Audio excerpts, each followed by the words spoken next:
5000 കാൽ യൂണിറ്റിന് 2500. ഇതാണ് അങ്ങനെയല്ലേ? കയ്യാത്തലുള്ളവരുണ്ടെങ്കിൽ അതിൻ്റെ താഴെ സംഖ്യ കൊടുക്കാൻ വേണ്ടിയിട്ട് ഒരു കോളം ഇട്ടിട്ടുണ്ട്. അത് പറഞ്ഞാൽ അവനവൻ്റെ അഡ്രസ്സ് എഴുതിയിട്ട് തിരിച്ചേൽപ്പിക്കണം എന്നറിയിക്കുന്നു. ആ ലെറ്റർ ഇന്ന് വിതരണം ചെയ്യുന്നുണ്ട്. പുറത്ത് കൗണ്ടറുണ്ട്. ഇന്ന് മാത്രമാണ് എൻ്റെ ദിവസം, നാളെ ഇല്ല. ഇന്ന് മാത്രമാണ്. നാളെ ക്ലാസ് ഉണ്ട്, പക്ഷേ ഇന്ന് മാത്രമാണ് എൻ്റെ ദിവസം. അതുകൊണ്ട് അവനവന് കഴിയുന്ന കാര്യങ്ങളുണ്ടെങ്കിൽ ആരോടെ എഴുതിയിട്ട് അറിയിക്കണം എന്നറിയിക്കുന്നു. ഒരു പള്ളി വിപുലീകരണത്തിനാണ് ഒരു ബ്ലോക്കിന് 1 യൂണിറ്റിന് 10000 രൂപ, അര യൂണിറ്റിന് 5000, കാൽ യൂണിറ്റിന് 2500 രൂപ. ഇനി അത് കഴിയാത്തവർക്ക് താഴെ എഴുതണം എന്നും അവിടെ അതിൽ കൊടുത്തിട്ടുണ്ട്. ആ കാര്യം പ്രത്യേകം ശ്രദ്ധിക്കണമെന്ന് അറിയിക്കും. നമ്മൾ ഇങ്ങനെയാണ് സത്യത്തിൽ ഇന്ന് ലോകത്തിൻ്റെ മൊത്തം സാഹചര്യം. നമ്മൾ ഈ മണ്ണിനെയും ഈ പ്രകൃതിയെയും മുഴുവനും നമ്മൾ ഇന്ന് നാമാവശേഷമാക്കിക്കൊണ്ടിരിക്കുക. ഇതിന് പരിഹാരമുണ്ടാകുക എന്നുള്ളത് വളരെ പ്രധാനപ്പെട്ട ആവശ്യം. ആരാ പരിഹാരമുണ്ടാക്കേണ്ടതിൽ ഏറ്റവും മുന്നിൽ നിൽക്കേണ്ട ആളുകൾ നമ്മൾ മുസ്ലിമീങ്ങളാണ്. നമ്മൾ ഇതിന് പരിഹാരം ഉണ്ടാക്കണം. അനാവശ്യമായ വെള്ളം ഉപയോഗം, അനാവശ്യമായ വെള്ളം ഉപയോഗങ്ങളിൽ നിന്ന് നമ്മൾ മാറണം. അതേപോലെ തന്നെ ഇത് അല്ലാഹുവിൻ്റെ അടുക്കൽ വളരെ കുറ്റകരമായ കാര്യമാണ് എന്ന് നമ്മൾ മനസ്സിലാക്കണം. വീടുകളിൽ ഇതേക്കുറിച്ച് കുടുംബയോഗങ്ങൾ നടത്തണം. ബാപ്പമാരും ഉമ്മമാരും മക്കൾക്ക് പറഞ്ഞു കൊടുക്കണം. വെള്ളത്തിന് ഉപയോഗം അത് അതിപ്രധാനപ്പെട്ട കാര്യമാണ്. ഇത് ഭൂമിയുടെ രക്തമാണ് വെള്ളം. അത് വളരെ സൂക്ഷിച്ച് മാത്രമേ കൈകാര്യം ചെയ്യാൻ പാടുള്ളൂ. മുസ്തഫ നബി സ്വല്ലല്ലാഹു അലൈഹി വസല്ലം പഠിപ്പിച്ചിട്ടുണ്ട് എന്ന കാര്യം വളരെ നമ്മുടെ മക്കൾക്ക് നമ്മൾ പറഞ്ഞു കൊടുക്കണം. ഈ വിഷയത്തിൽ കുടുംബയോഗങ്ങൾ ഉണ്ടാക്കണം. ആവശ്യമായി വെള്ളം ഉപയോഗിക്കാൻ പാടില്ല എന്ന് പറഞ്ഞു കൊടുക്കണം. അതേപോലെ തന്നെ നമ്മൾ കൃഷിയെ വളർത്തിയെടുക്കണം. കൃഷിയെ വളർത്തിയെടുക്കണമെങ്കിൽ ഈ ഭൂമി കൃഷി കൊണ്ട് നന്നാകും. മാത്രമല്ല, ചെടികളും മരങ്ങളും നട്ടുപിടിപ്പിക്കപ്പെട്ടാൽ അതുവഴി ഈ ഭൂമിയുടെ പ്രകൃതിക്ക് തന്നെ വ്യത്യാസം ഉണ്ടാവും. പക്ഷേ നമ്മൾ ഒന്നാമതായി ചെയ്യേണ്ടത് രാസപദാർത്ഥങ്ങൾ ഉപയോഗിക്കുക എന്ന വിഷയത്തിൽ നിന്ന് നമ്മൾ മാറി നിൽക്കണം. മരങ്ങൾ, ചെടികൾ എന്നിവ വെട്ടുനട്ട്, അതായത് നല്ല അടുക്കളത്തോട്ടങ്ങൾ, മരങ്ങൾ, ഇതൊക്കെ ഉണ്ടാക്കൽ വളരെ പ്രധാനപ്പെട്ട കാര്യമാണ്. ഇതെല്ലാവരും ചെയ്യണം.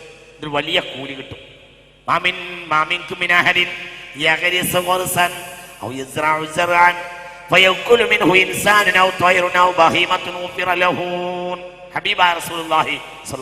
ഒരാള് ഒരു മരം നട്ടുപിടിപ്പിച്ചു. ആ മരത്തിൽ നിന്ന് ശ്രദ്ധിക്കാം, ഒരാൾ വഴിവക്കിലോ തന്റെ പറമ്പിലോ എവിടെയെങ്കിലും ഒരു മരം നട്ടുപിടിപ്പിച്ചു.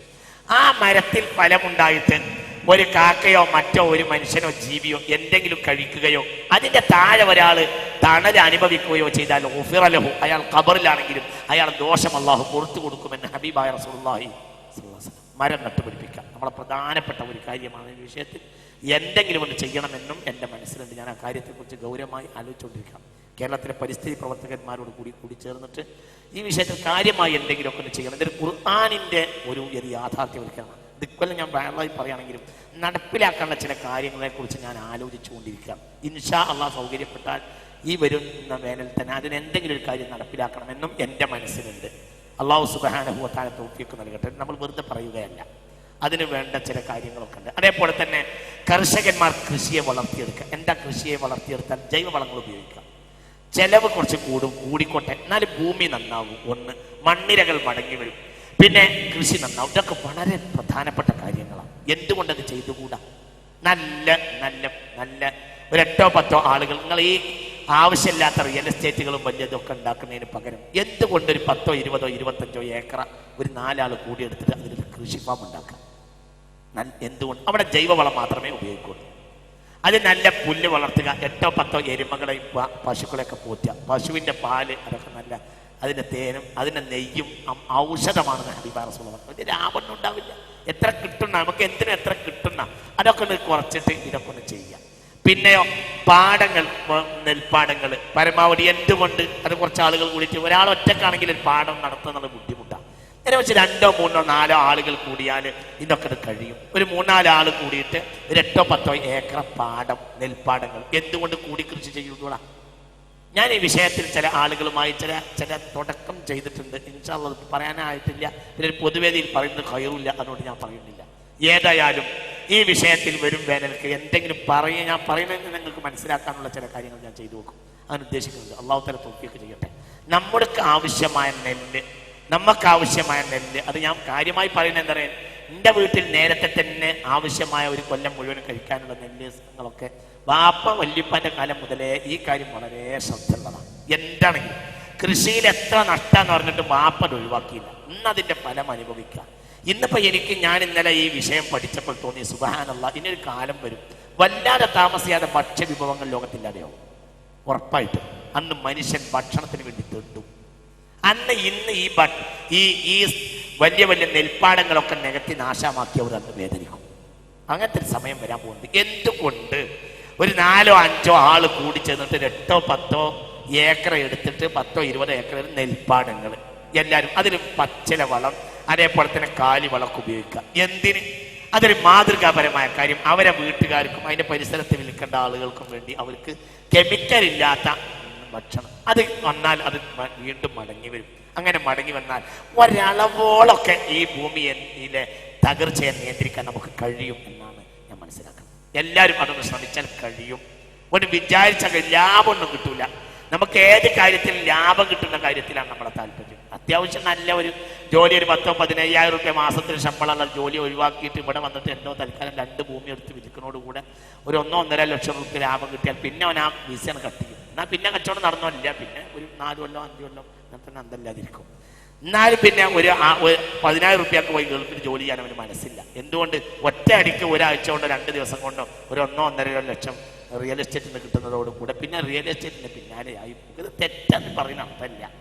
റിയൽ എസ്റ്റേറ്റിന്റെ മുതലാളിമാരൊക്കെ വരുന്നത് എൻ്റെ മുഖത്തേക്ക് നോക്കുന്നുണ്ട്. അത് തെറ്റാന്ന് ഈ പറയുന്നത് യാതൊരു വാദമല്ല. അതൊന്നും തെറ്റല്ല. പക്ഷെ എൻ്റെ പ്രശ്നം എന്ന് ചോദിച്ചാൽ, നമ്മുടെ ഈ ഭൂമിയെ തകർച്ചയിൽ നിന്ന് രക്ഷപ്പെടുത്തേണ്ട പ്രധാനപ്പെട്ട ഉത്തരവാദിത്വം അവനവൻ മാതൃക കാണിക്കണം.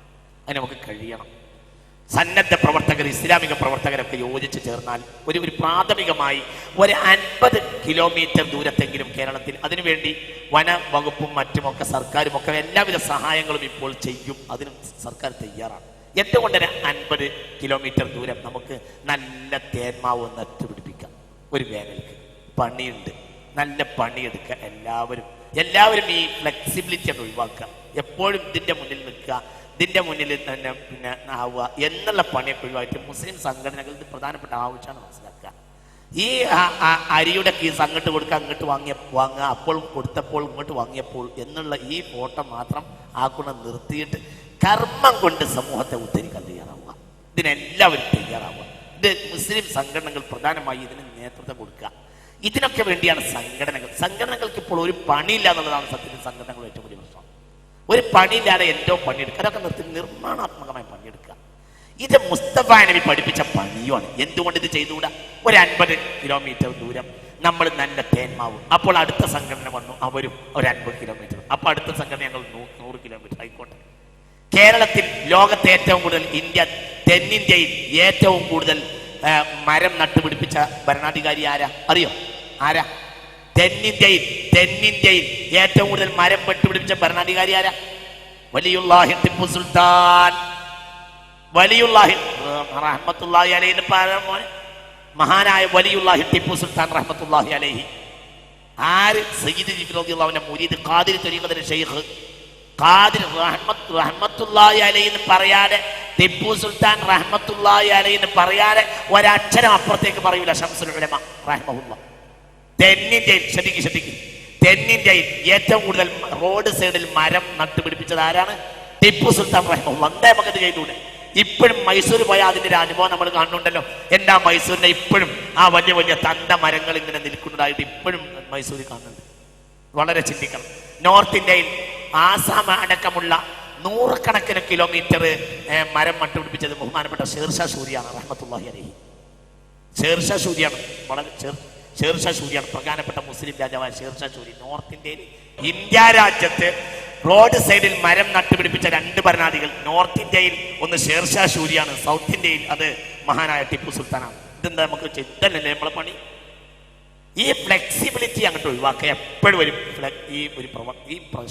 ഈ ഒരു പ്രകാശനം, ഈ ഒരു ആളുകളെ മുന്നിൽ ആളാകുക, ഈ പണി നിർത്തിയിട്ട് പണിയെടുക്കാൻ സംഘടനകൾ തയ്യാറാക്കുക.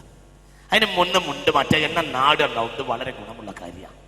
ധനാഢ്യന്മാരൊക്കെ ഉള്ളവരും ഒക്കെ 8, 10, 20 ഏക്കറൊക്കെ നെൽപ്പാടങ്ങൾ കൂടി 4 ഭൂമിയും പരിസരവും നാശമാക്കുന്ന കാര്യങ്ങൾക്കെതിരെ അതാത് നാട്ടുകാർ ഉണരുക.